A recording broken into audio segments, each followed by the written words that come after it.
Good morning, friends. Welcome to IP classes. My name is Aman Arora, and today we are going to discuss our next class that is related to the information of accounting. Accounting information किनको ज़रूरी है और accounting information का क्या मतलब है। जैसे कि मैंने लास्ट क्लास में आपको बताया है, qualitative characteristics of accounting information बताए थे, जिसके अंदर मैंने आपके साथ डिस्कस किया था रिलायबिलिटी क्या होती है, रेलेवेंस क्या होता है, उनका क्या यूज़ है। अगर आपने ये मेरी पुरानी क्लास नहीं देखी तो आप पुरानी क्लास को मेरी देख सकते हो। और उसके बाद हम आगे करते हैं क्लास +1 के स्टूडेंट्स के लिए, या जो सीए फाउंडेशन के क्लासेस कर रहे हैं या जिन्होंने सीए फाउंडेशन करी है उनके लिए ये क्लास है। तो आइए जी, ज़्यादा आपका टाइम ना वेस्ट करते हुए हम करते हैं user of accounting information. Accounting information के यूज़र कौन होते हैं? देखो, अकाउंटिंग इंफॉर्मेशन के यूज़र दो तरीके के होते हैं कि इंटरनल यूज़र होते हैं और एक एक्सटर्नल यूज़र होते हैं। अकाउंटिंग इंफॉर्मेशन के दो तरह के यूज़र होते हैं। आइए देखते हैं। सबसे पहले तो क्या है, जैसे कि यहाँ पे लिखा हुआ है इंटरनल यूज़र। क्या लिखा हुआ है यहाँ पे? जैसे कि इंटरनल यूज़र। तो इंटरनल यूज़र कौन होता है? इंटरनल यूज़र मीन्स बिजनेस में जिन पर्सन्स का डायरेक्ट इंटरेस्ट होता है, जिसका डायरेक्ट इंटरेस्ट होता है या डायरेक्ट अटैचमेंट होता है, जो डायरेक्टली अटैच है, जिनका डायरेक्टली बिजनेस के साथ इंटरेस्ट है। जैसे क्या हो गया, इंटरेस्ट का मतलब कि जिनका फाइनेंशियल इंटरेस्ट है। लाइक सबसे पहले कौन होते हैं? ऑनर्स। ऑनर्स कौन होते हैं? जिनका बिजनेस में डायरेक्ट इंटरेस्ट है, जिन्होंने बिजनेस में पैसे लगा रखे हैं और वो चाहते हैं कि उन्हें पता लगे कि उन्हें प्रॉफिट कितना हो रहा है या लॉस कितना हो रहा है बिजनेस से। तो आइए हम पढ़ते हैं इसके अंदर कि इन्होंने क्या बोला हुआ है। ऑनर्स में बोला है, ऑनर्स जो होते हैं वो क्या करते हैं? वो कंट्रीब्यूट करते हैं कैपिटल। कैपिटल का मतलब क्या है कि वो बिजनेस में पैसा लगाते हैं। वो क्या लगाते हैं? They invest money into the business. यानी कैपिटल का मतलब क्या है? ऑनर्स, जो ऑनर्स है वो पैसे लगा रहे हैं। क्या लगा रहे हैं? वो पैसे लगा रहे हैं into the business, into the business. आइए अब उसके बाद क्या लिखा हुआ है इसने नेक्स्ट, के ऑनर जो है वो कंट्रीब्यूट कर रहे हैं capital into the business and this are exposed to the maximum risk. Definitely जो बिजनेस में पैसे लगाएगा वो रिस्क भी उठाएगा, प्रॉफिट भी उसका होगा और लॉस भी उसका होगा। तो उन्होंने क्या बोला कि वो उसको एक हमेशा ही एक्सपोजर रहता है कि वो लॉस हो सकता है उसको कभी भी, ठीक है, मानते हैं बात को, पर उसको प्रॉफिट भी तो उसको हो सकता है। तो वो पर्सन सबसे फर्स्ट एंड फॉरमोस्ट पहला पर्सन है जिसको, जो ऑनर है, जिसको बिजनेस के अंदर सबसे ज़्यादा इंफॉर्मेशन चाहिए होती है, बिजनेस कैसा चल रहा है। और वो एक इंटरनल यूज़र है। इंटरनल यूज़र के बारे में मैंने बता दी, जिनका डायरेक्टली फाइनेंशियल इंटरेस्ट है, ठीक है, और जो बिजनेस का डायरेक्टली अटैच है। Day to day business, day to day activities जो बिजनेस की है वो इम्पैक्ट कर रही है उनको। अब उसने क्या लिखा है? Naturally they are interested in knowing the profits. क्या लिखा? Profits and loss. यहाँ पे थोड़ा स्पेलिंग थोड़े गलत हो गया। प्रॉफिट के प्रॉफिट अर्न या लॉस इनकर्ड। सो ताकि उन्हें पता लगे कि उनकी कैपिटल सेफ भी है कि नहीं। कैपिटल का मतलब मैंने बता दिया। जैसे लेट्स सपोज करो आपने मोबाइल का बिजनेस शुरू करना है, तो मोबाइल के बिजनेस में आपको 20 लाख रुपए की कैपिटल चाहिए। क्यों? क्योंकि मोबाइल से आप क्या करोगे? सामान परचेज करोगे, डिफरेंट मोबाइल परचेज करोगे। मान लो अगर आप अपना कंप्यूटर का बिजनेस करते हैं तो कंप्यूटर्स भी आपको लेके आने पड़ेंगे, तो वो आपका एक स्टॉक है और उसके लिए आपको पैसे बिजनेस में लगाने पड़ेंगे। तो पैसे लगाने को हम क्या कहते हैं बिजनेस के अंदर? कैपिटल। ये इन कैश में भी हो सकती है और इन काइंड में भी हो सकती है, जो कि हम लेटर ऑन आगे आने वाली क्लासेस में देखेंगे।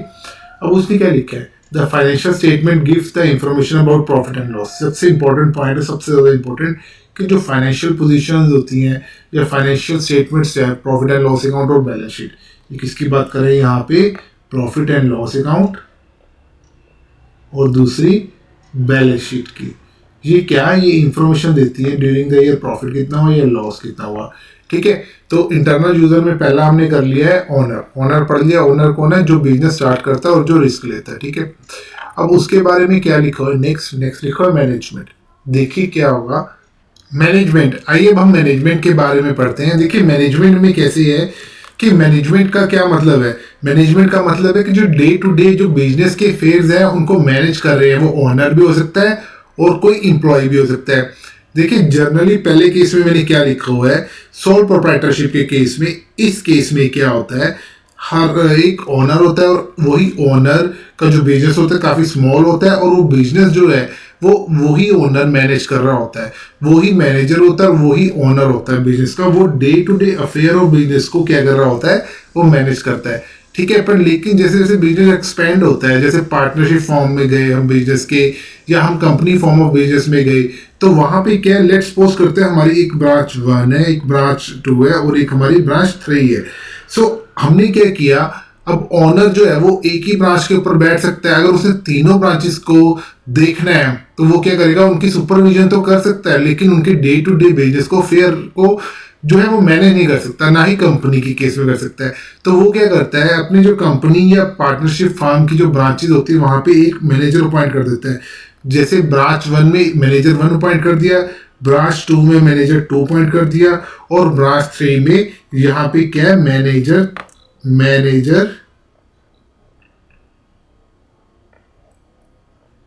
3 अपॉइंट कर दिए। तो 3 मैनेजर्स अपॉइंट कर दिए।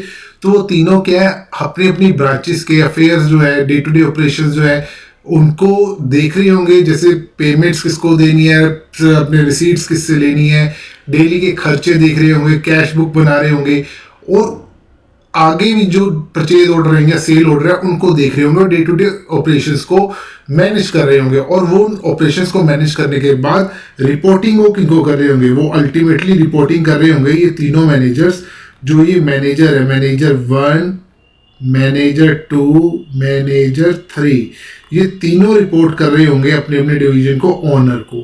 तो देखिए कहीं ना कहीं जो ये ओनर है, ठीक है ना, ये तो हमने पढ़ लिया लास्ट पॉइंट में कि ओनर तो इंटरेस्टेड है ही, वो इंटरनल यूजर तो है ही, उसके साथ साथ मैनेजर भी तो जो है वो डायरेक्टली लिंक्ड है, इंटरनल यूजर है वो भी, वो तो डायरेक्टली उसका फाइनेंशियल इंटरेस्ट भी है बिजनेस में। अगर बिजनेस अच्छा करेगा तो मैनेजर की सैलरी भी बढ़ेगी। तो उसने क्या लिखा, management makes extensive use of accounting information. जो मैनेजमेंट है जनरली क्या होता है, कई बार मैनेजमेंट जो है वो भी extensive use of accounting information करती है। कई बार इसका एग्जांपल है, कंपनीज में जो ओनर है उसको ये पता है कि भाई कंपनी में पैसे लगाने, पर उसको ये नहीं पता कि भाई मैनेजमेंट कैसे करनी, डिसीजंस कैसे लेनी है, और कौन से बिजनेस से मुझे प्रॉफिट हो रहा है, किस मुझे प्रोडक्ट से प्रॉफिट हो रहा है। तो वो क्या करते हैं, मैनेजमेंट में एक पढ़े लिखे पर्सन को या पढ़े लिखे पर्सन की एक मैनेजमेंट टीम बना लेते हैं, जो MBA होते हैं, चार्टर्ड अकाउंटेंट्स होते हैं। वो क्या करते हैं, जो फाइनेंशियल स्टेटमेंट्स को पढ़ते हैं और या अकाउंटिंग इंफॉर्मेशन को पढ़ते हैं, और वो देखते हैं कि भाई कितना प्रॉफिट हमें हो रहा है किस बिजनेस से, और उसके हिसाब से वो आगे क्या करते हैं, एक इंफॉर्मेशन अराइव करते हैं, एक इंफॉर्मेशन के बेस के ऊपर एक डिसीजन लेते हैं और डिटर्मिनेशन करते हैं ऑफ सेलिंग प्राइस, कि प्रोडक्ट का सेलिंग प्राइस क्या होना चाहिए, कॉस्ट क्या होनी चाहिए, कॉस्ट कितनी पड़ रही है हमें, ठीक है, अगर हमें कोई इन्वेस्टमेंट इनटू न्यू प्रोजेक्ट लेना है कि नहीं लेना है, ठीक है। और अल्टीमेटली मैंने इस मैनेजमेंट की जो रिपोर्टिंग होती है वो मैंने आपको बता दिया, ओनर को रिपोर्टिंग होती है। कहाँ पे रिपोर्टिंग होती है, ओनर को। तो मैनेजमेंट भी एक जो है फाइनेंशियल इंफॉर्मेशन को पढ़ने में और उसको उसके ऊपर उसका इंटरेस्ट होता है। क्यों? क्योंकि उनकी सैलरी इसके ऊपर डिपेंड होती है, उनकी परफॉर्मेंस, उनकी ग्रोथ भी इसके ऊपर डिपेंड होती है, और वो डायरेक्टली लिंक्ड होते हैं कंपनी के साथ, ठीक है, और कंपनी के रिवेन्यू के साथ। आगे क्या है, नेक्स्ट पॉइंट क्या है, एम्प्लॉयज एंड वर्कर। आइए पढ़ते हैं एम्प्लॉयज एंड वर्कर्स में क्या लिखा है। एम्प्लॉयज एंड वर्कर्स, आइए जी अब हम एम्प्लॉयज एंड वर्कर्स की बात करते हैं। देखिए ये भी इंटरनल यूजर्स हैं। क्यों? क्योंकि इनका भी डायरेक्टली फाइनेंशियल इंटरेस्ट बिजनेस के साथ जुड़ा हुआ है, जैसे ओनर्स का जुड़ा हुआ है या मैनेजमेंट का जुड़ा हुआ है। एम्प्लॉयज एंड वर्कर्स क्या होते हैं, ये हमारे बिजनेस के लिए काम करते हैं, ठीक है, और हमें सर्विसेज प्रोवाइड करते हैं, हमारे लिए गुड्स बनाते हैं बिजनेस के लिए, और इनको हम बदले में क्या देते हैं, फैक्टर सर्विसेज के अगेंस्ट फैक्टर पेमेंट्स, जिसे हम कहते हैं वेजेस, रेंट, इंटरेस्ट, ये सब पे करते हैं। और जितना अच्छा बिजनेस का प्रॉफिट होगा उतना ही ज़्यादा एम्प्लॉयज और वर्कर सेटिस्फाई रहेंगे और उतना ही अच्छे प्रोडक्टिविटी से वो काम करेंगे। तो वो हमेशा एम्प्लॉयज एंड वर्कर्स को ये कंसर्न रहता है कि हमारा बिजनेस कैसे चल रहा है। जैसे कि आइए देखें एम्प्लॉयज एंड वर्कर्स में क्या लिखा हुआ है, employees and workers are entitled to bonus. देखिए उन्हें ईयर एंड पे बोनस मिलता है, दिवाली बोनस मिलता है उनको। तो वो डिपेंड करता है कि वो कितना अच्छा काम करते हैं, तो जितना अच्छा काम करेंगे तो उतना अच्छा उनको बोनस मिलेगा at the end of the year, ठीक है, which is link to profits earn by an enterprises है। एन ये यहाँ पे बाय एन इंटरप्राइजेज है, ठीक है। तो उसने क्या बोला कि भाई जितना ज़्यादा प्रॉफिट होगा उसी के बेसिस के ऊपर प्रोपोर्शनेटली उनकी परफॉर्मेंस भी डिपेंड करती है, बोनस भी डिपेंड करता है। Therefore employees and workers are interested in the financial statement, ठीक है ना। Besides the financial statements also reflects क्या बताती है फाइनेंशियल स्टेटमेंट्स कि enterprises has to deposit its due towards employees provident fund. Definitely है कि हमें हर महीने की, जिस तरह से लेट्स सपोज करते हैं हम अभी कौन से मंथ में है, लेट्स सपोज करते हैं हम नवंबर मंथ की बात करते हैं, नवंबर 2025 की। तो ये लेटेस्ट क्लासेस हैं, तो लेट्स सपोज करें कि भाई नवंबर 2025 का जो प्रोविडेंट फंड है वो क्या करना होता है, एम्प्लॉयर को, जो बॉस है हमारा, जो बिजनेस है, उसको 15th ऑफ नेक्स्ट मंथ, क्या 15th ऑफ नेक्स्ट मंथ तब तक जमा करवाना पड़ता है। ये 15th ऑफ नेक्स्ट मंथ तक इसे जमा करवाना होता है, ठीक है। सो उन्होंने क्या बोला हुआ है कि भाई अगर आप प्रोविडेंट फंड वगैरह अगर नहीं जमा करवाओगे, एम्प्लॉइज का, एम्प्लॉयर का जो भी प्रोविडेंट फंड है, दोनों को कंबाइन करके जमा करवाया जाता है प्रोविडेंट फंड का चलान, ना कि जो हम प्रैक्टिकल क्लासेस में अपनी करवाते भी हैं। तो वो क्या है, वो अप्रोप्रिएट अथॉरिटीज के पास जाना चाहिए, ठीक है ना। प्रोविडेंट फंड की जो स्कीम है उसके अंदर जाना चाहिए चलान। अगर हमारा प्रॉफिट या बिजनेस ही अच्छा नहीं होगा तो एम्प्लॉइज का प्रोविडेंट फंड हम कैसे डिडक्ट करेंगे और कैसे जमा करवाएंगे। कई बार क्या होता है प्रैक्टिकल लाइफ में, हम प्रोविडेंट फंड जमा करवाना होता है, डिडक्ट कर लेते सैलरी से, लेकिन वो जमा नहीं करवा पाते। नेक्स्ट मंथ की 15 तारीख को, यानी कहने का नवंबर का है, तो नवंबर का जो हमने डिडक्ट किया होगा हमने पीएफ, वो 15 दिसंबर 2025 तक जमा करवाना है। तो अगर हमने काट लिया, डिडक्ट कर लिया सैलरी से, लेकिन जमा नहीं करवा पाए, तो तभी वो गलत हो जाएगा कि नहीं हो जाएगा। तो वही उन्होंने बोला कि एम्प्लॉइज और वर्कर्स को हमेशा बिजनेस के परफॉर्मेंस पे कंसर्न रहता है और अकाउंटिंग इंफॉर्मेशन के ऊपर कंसर्न रहता है कि प्रॉफिट कितना हो रहा है बिजनेस का, ताकि उनको क्या लगे, उनको परफॉर्म बोनस भी मिल सके और उनका जो पीएफ वगैरह है वो भी प्रॉपर टाइम पे जमा हो सके। तो आइए, हमने 3 पॉइंट्स तो कर लिए एक्सटर्नल यूजर, अब हम करने जा रहे हैं इंटरनल यूजर। हम कर चुके हैं, दोबारा से बोल रहा हूँ, ओनर, मैनेजमेंट एंड कौन, एंड एम्प्लॉइज, ये क्या है हमारे इंटरनल यूजर है, जो उनका बिजनेस का डायरेक्ट लिंक है। आइए, एक्सटर्नल यूजर्स कौन से होते हैं। एक्सटर्नल यूजर वो है जिनको अकाउंटिंग इंफॉर्मेशन तो चाहिए लेकिन उनका डायरेक्टली फाइनेंशियल इंटरेस्ट इन्वॉल्व नहीं होता। जैसे क्या हो गया, बैंक्स एंड फाइनेंशियल इंस्टीट्यूशंस। इसका सबसे बड़ा एग्जांपल है कि लोन, हम लोन जिस तरह से बिजनेस ने किया है, अब लोन लिया, लेट्स सपोज करो बिजनेस क्या कर रहा है, यहाँ पे एक तरह से ये एक बिजनेस है, ठीक है। यहाँ पे मैं बिजनेस बना रहा हूँ और बिजनेस स्टार्ट करने से पहले आपको क्या चाहिए, शेयर कैपिटल चाहिए। कंपनी फॉर्म ऑफ बिजनेस में आपको क्या चाहिए, शेयर कैपिटल चाहिए। अब शेयर कैपिटल चाहिए तो शेयर कैपिटल के लिए क्या होगा, जो पोटेंशियल इन्वेस्टर होगा, इन्वेस्टर की बात ये कर रहे हैं। देखिए क्या बोल रहे हैं, ये जो ऊपर पॉइंट लिखा है, पहले हम एक बार ये लाइन को पढ़ लेते हैं। ये जो ये पॉइंट लिखा है बैंक एंड फाइनेंशियल इंस्टीट्यूशन का, bank and financial institution are क्या लिखा है, essential part of any business. क्यों, क्योंकि ये लोन देते हैं। क्या देते हैं, बिजनेस को लोन देते हैं, ये बड़ा इंपॉर्टेंट पॉइंट है। Naturally they watch the performance of the business, definitely वो बिजनेस की परफॉर्मेंस देखते हैं, प्रॉफिट हो रहा है बिजनेस को कि लॉस हो रहा है। क्यों, क्योंकि बैंक ने जो लोन दिया हुआ है उस लोन के ऊपर उनको इंटरेस्ट मिलता है, प्रिंसिपल मिलता है। अगर बिजनेस ही नहीं चलेगा तो क्या उनको इंटरेस्ट और प्रिंसिपल की जो इंस्टॉलमेंट है वो मिल जाएगी, नहीं। अब उसने लिखा कि bank wants to know about the profit और loss of the business, whether it is making progress as projected to ensure the safety and recovery of the loan advances. यानी वही जो लोन दिया है क्या उसकी रिकवरी हो सकती है और पेमेंट ऑफ इंटरेस्ट रेगुलरली उनको मिल रहा है। सो उन्होंने क्या किया है, they assess it by analysing the accounting information. Accounting information क्या में क्या क्या आता है, trading account, profit and loss account आता है, कैश फ्लो स्टेटमेंट्स आती है। तो वो उन सब चीज़ों को मैयर करते हैं, सब चीज़ों को पढ़ते हैं। तो इन्वेस्टर एंड पोटेंशियल इन्वेस्टर्स कौन से होते हैं, सबसे पहले तो देखो क्या है, जब कंपनी बनती है, तो वो उसकी बात करें या सोल प्रोप्राइटरशिप के केस में भी, तो क्या होता है, पैसा लगाना होता है। तो पैसा जब भी हम बिजनेस में लगाते हैं उसे क्या बोलते हैं, capital invested into the business by the investor, या आने वाले जो पोटेंशियल इन्वेस्टर्स हैं, ठीक है ना। तो उनको क्या चाहिए होता है, एक्सटर्नल यूजर है, इनका डायरेक्टली इनका बिजनेस के ऑपरेशन से कुछ नहीं लेना देना, लेकिन उनकी पॉलिसीज के साथ लेना देना है। जैसे कि क्या हो गया, जो इन्वेस्टर्स हैं इनका बिजनेस की पॉलिसीज के साथ, क्योंकि वो कहीं ना कहीं बिजनेस में पैसा लगाना है उन्होंने, तो बिजनेस की पॉलिसीज में इनका हमेशा इन्फ्लुएंस रहता है। इनका क्या रहता है, हमेशा इन्फ्लुएंस रहता है।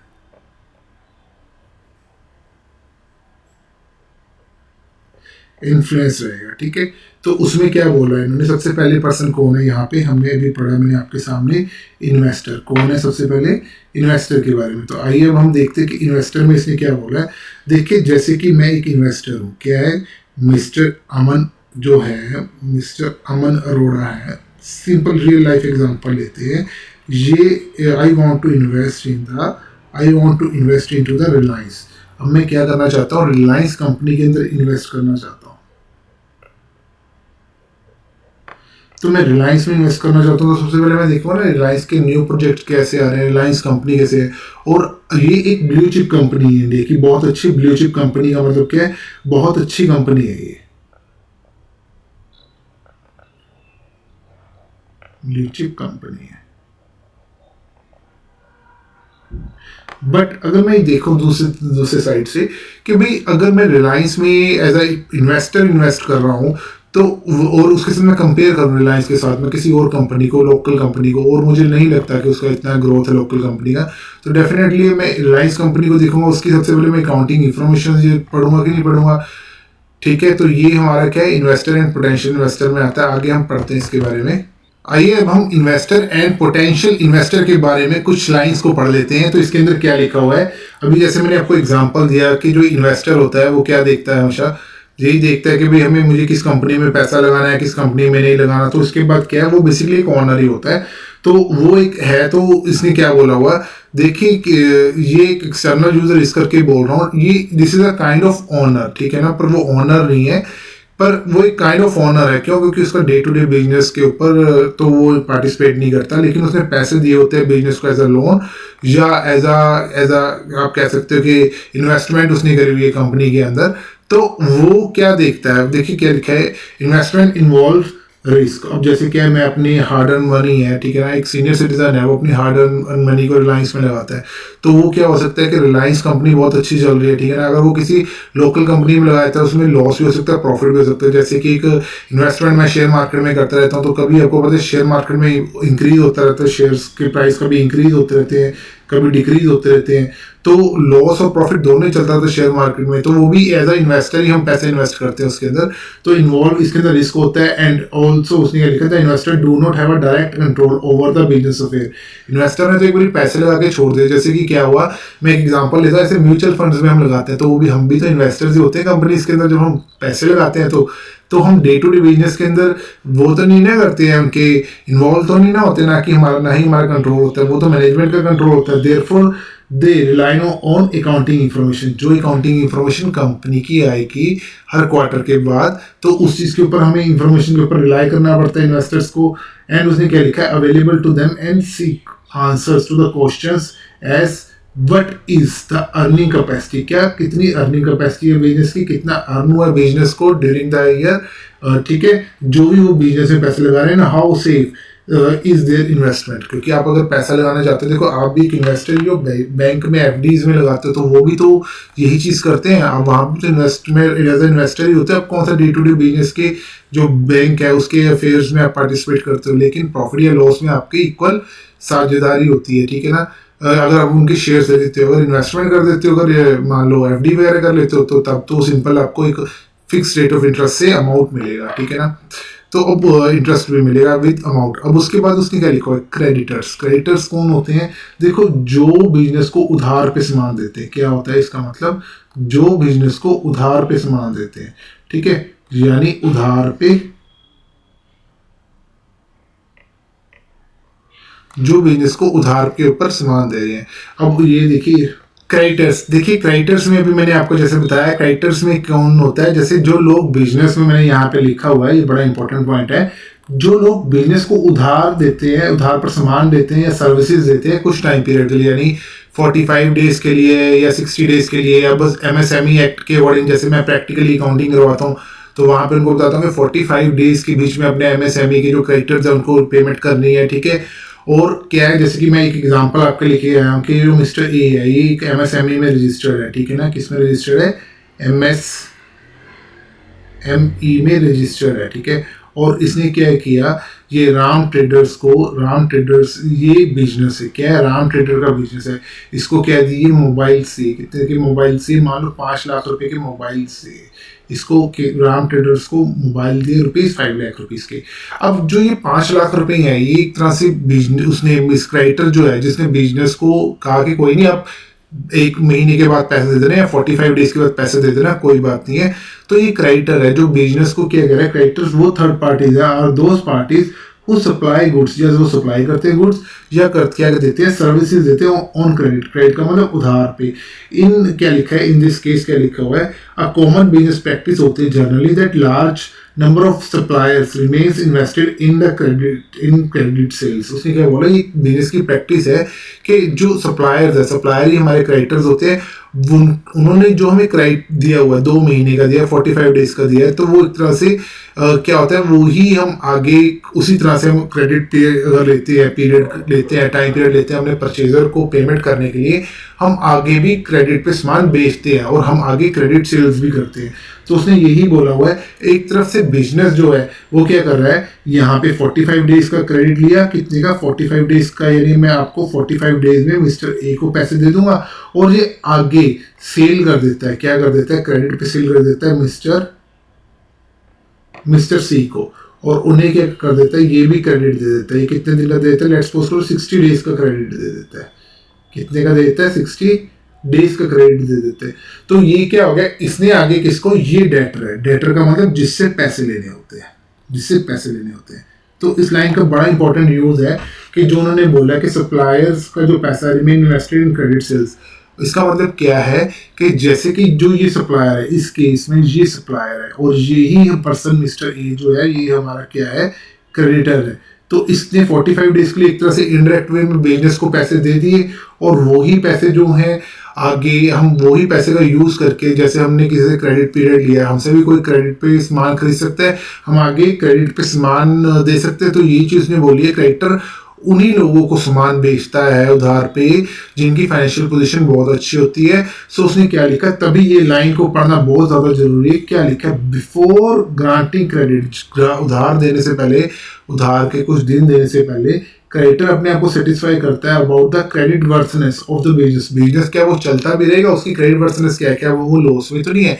अगर लॉस में तो डेफिनेटली आप भी बिजनेस को पैसे नहीं दोगे, ठीक है ना। तो क्रेडिटर्स भी जो होते हैं डायरेक्टली उनका इन्फ्लुएंस तो बिजनेस पे नहीं होता, लेकिन इनडायरेक्ट वे में होता है। तो ये एक एक्सटर्नल यूजर है जो बिजनेस में डायरेक्टली लिंक तो नहीं है पर इनडायरेक्ट वे में ये लिंक्ड है, ठीक है। उसने क्या बोला था, फाइनेंशियल स्टेटमेंट हेल्प्स देम, क्या लिखा है, help them immensely in making such an assessment. यानी क्या हुआ कि फाइनेंशियल स्टेटमेंट से we can get to know, creditor will get to know that what is the actual position of the business and whether I need to invest into the business और not. और last point सबसे ज्यादा important है, ये भी बड़ा important point है, government and authorities, government and its authority. आइए थर्ड पॉइंट के अंदर क्या लिखा है, एक्सटर्नल यूजर्स में गवर्नमेंट एंड इट्स अथॉरिटी, ये बड़ा ही इंपॉर्टेंट पॉइंट है। देखिए गवर्नमेंट से जैसे कि नाम हमें पता लग रहा है, तो इसके अंदर आपको पता लग सकता है कि किसकी बात हो रही है, जीएसटी डिपार्टमेंट की।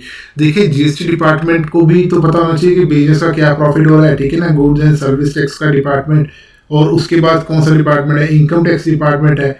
इनकम टैक्स डिपार्टमेंट जो होता है इसको भी पता होना चाहिए कि भाई आपने ड्यूरिंग द ईयर कितनी सेल परचेज करी है, ड्यूरिंग द ईयर आपको कितना प्रॉफिट हो रहा है, उन सब चीज डिपार्टमेंट्स को पता होना चाहिए। अगर बाहर से सामान लेके आ रहे हैं तो क्या कस्टम डिपार्टमेंट को पता होना चाहिए कि भाई आप क्या सामान लेके आ रहे हैं, क्या सामान नहीं लेके आ रहे हैं, ठीक है। तो ये सब डिपार्टमेंट्स को क्या चाहिए होता है, जो ये बिजनेस है, जो मान लो ये हम अपना मोबाइल का बिजनेस कर रहे हैं, मोबाइल का हम क्या कर रहे हैं, बिजनेस कर रहे हैं, या हम कंप्यूटर्स का बिजनेस कर रहे हैं, कोई भी बिजनेस ले लीजिए, या हम शूज का बिजनेस कर रहे हैं, तो वो क्या चाहते हैं, वो चाहते हैं जीएसटी वाले कि हमारे को जो टैक्स है वो टैक्स अप्रोप्रिएट मिल रहा है, कोई टैक्स की एविजन तो नहीं हो रही है, इनकम टैक्स को जो है वो टैक्स प्रॉपर तरीके से मिल रहा है, कोई टैक्स की एविजन तो नहीं हो रही है, और ये जो बिजनेस है वो प्रॉपरली रिटर्न्स फाइल कर रहा है और एज पर जो नॉर्म्स हैं टैक्सेस के, उसके अकॉर्डिंग रिटर्न फाइल हो रही है कि नहीं हो रही है। तो उन्होंने क्या बोला, तो गवर्नमेंट को भी हमारी फाइनेंशियल स्टेटमेंट्स के ऊपर एक इंटरेस्ट तो रहता ही है। तो उसने क्या बोला, government makes use of financial statement क्या करती है, government uses the financial statement to comply, government wants to know that whether the business is complying with the you know आपकी जो वो है हमारी लॉज वगैरह हैं उनके उसको कंप्लाई कर रहे हैं, और नेशनल इनकम में जब हम नेशनल इनकम देश की निकाल रहे हैं या कुछ भी हम अकाउंट बना रहे हैं पूरे देश के, तो वो क्या करते हैं, हर एक बिजनेस की इनकम को क्लब करते हैं, टैक्सेशन कितनी उससे होनी चाहिए थी, इनकम टैक्स कितना कलेक्ट होना चाहिए था, वो सब पता लगता है। The information available to it enables it to take the policy decision. Yes, government उसके बाद पॉलिसी डिसीजन ले सकती है। जैसे भी लेटेस्ट ही आया था क्या कि 22 अक्टूबर को क्या हुआ था हमारा, एक तरह से जैसे अभी लेटेस्ट ही आया था कुछ टाइम पहले, जीएसटी डिपार्टमेंट ने क्या किया था, पहले हमारे क्या रेट थे, 5% रेट था, ठीक है, 12% रेट था, जैसे कि अभी कुछ दिन पहले ही हुआ था, जीएसटी डिपार्टमेंट ने जो रेट अपने डिक्रीज किए, पहले क्या रेट था, 5% रेट था, ठीक है, 12% रेट था, 18% रेट था जर्नल कॉमन बैलेंस में, और 28% रेट था। पर अब कॉमन बैलेंस में 28% भी नहीं रहा, 5% सिर्फ 5% है, यानी दो रेट कम हो गया, 12% और 28%, ये दोनों रेट कम कर दिए। और आज की डेट में एक तो 5% रेट है और दूसरा कौन सा 18% जीएसटी का रेट है। तो क्या हुआ, गवर्नमेंट चेक करती है कि हमें प्रॉफिट कितना हो रहा है, लॉस कितना हो रहा है, किस बिजनेस से हमें प्रॉफिट ज़्यादा आ रहा है, और उसके बेसिस के ऊपर पॉलिसीज डिसीजन मेकिंग करना। तो वो कहाँ से पता लगती है, जो ये फाइनेंशियल इंफॉर्मेशन मिलती है हमें बिजनेस की, जो हम जमा कराते हैं डिपार्टमेंट्स में, गवर्नमेंट के डिपार्टमेंट में, तब government department GST council meeting या central board of direct taxes with the help of central government new laws and taxes बनाते हैं, ठीक है। तो इस करके उनको भी as a external user business की इंफॉर्मेशन की जरूरत होती है। तो government likewise various type of taxes such as custom, GST, income tax, वो मैंने आपको बता दिया। दीज गवर्नमेंट अथॉरिटीज असेस, क्या लिखते हैं, करेक्ट टैक्स ड्यूज, कितने करेक्ट टैक्स भरना था, किसी ने टैक्स एविजन तो नहीं किया। सो आई होप फ्रेंड्स आपको ये क्लास में काफ़ी कुछ समझ आया होगा। तो thank you friends, thank you.